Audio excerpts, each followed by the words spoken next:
আসসালামু আলাইকুম রহমতুল্লাহ।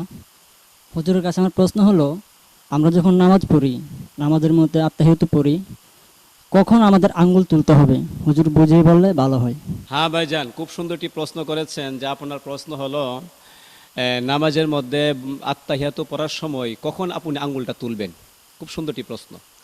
আঙ্গুলটি আপনি কখন তুলবেন জানেন? আঙ্গুলটি তুলতে হবে আপনার যখন আত্তাহিয়াতুর সময় আপনি পড়বেন আশহাদু আল্লা ইলাহা লা ইলাহা বলার সময় আঙ্গুলটা তুলবেন, আর ইল্লাল্লাহু বলার সময় আঙ্গুলটাকে নিচে নামিয়ে ফেলবেন।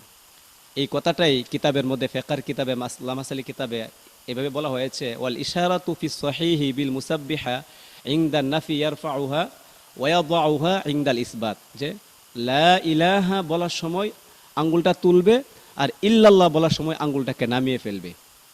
তখনই এই সময়টা আপনি আঙ্গুলটা তুলবেন, আর ইল্লাল্লাহ বলার সময় আঙ্গুলটাকে নিচে নামিয়ে ফেলবেন। আশা করি উত্তরটি পেয়েছেন।